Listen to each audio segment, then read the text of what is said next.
The chateau into which my valet had ventured to make forcible entrance rather than permit me, in my desperately wounded condition, to pass a night in the open air, was one of those piles of commingled gloom and grandeur, not less in and very lately abandoned.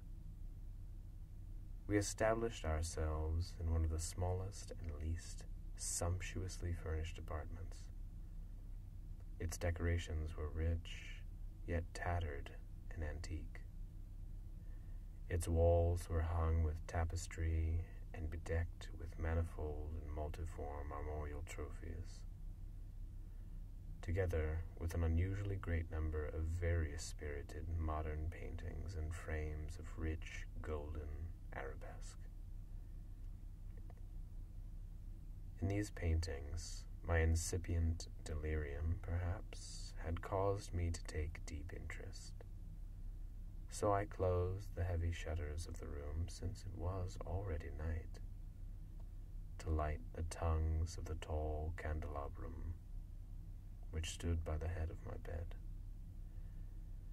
I wished all this done that I might resign myself, if not to sleep, at least alternately to the contemplation of these pictures, and the perusal of a small volume which had been found upon the pillow, and which purported to criticize and describe them.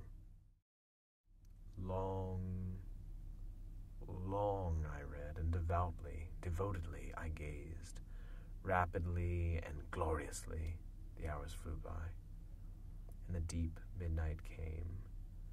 The position of the candelabrum displeased me, and outreaching my hand with difficulty, I placed it so as to throw its rays more fully upon the book.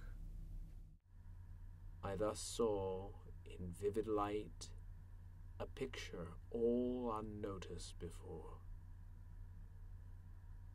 It was the portrait of a young girl, just ripening into womanhood. I glanced at the painting hurriedly, and then closed my eyes.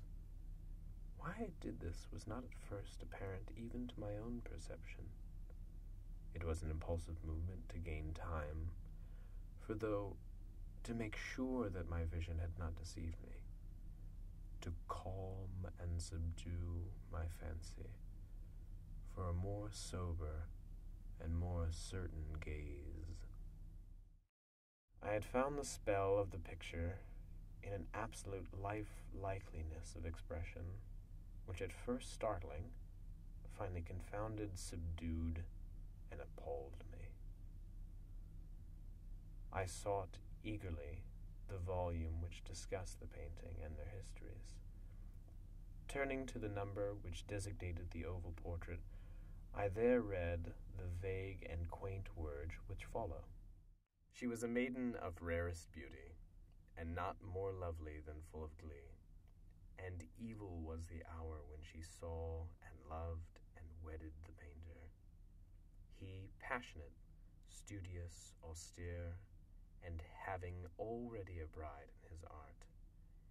She a maiden of rarest beauty, and nor more lovely than full of glee, all light and smiles, loving and cherishing of all things, hating only the art which was her rival, dreading only the palette and brushes and other untoward instruments which deprived her of the countenance of her lover.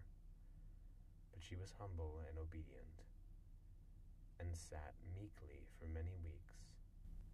He wrought day and night to depict her who so loved him, yet who grew daily more dispirited and weak.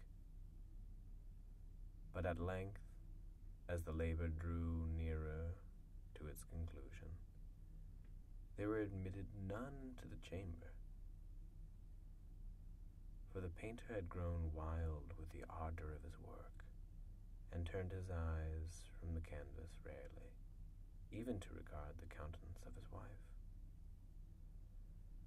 And when many weeks had passed, and but little remained to do, save one brush upon the mouth, and one tint upon the eye. The spirit of the lady again flickered up, as the flame of the socket of the lamp. And then the brush was given, and then the tint was placed, and for one moment the painter stood entranced before the work which he had wrought. But in the next, while he yet gazed, he grew tremulous and very pallid,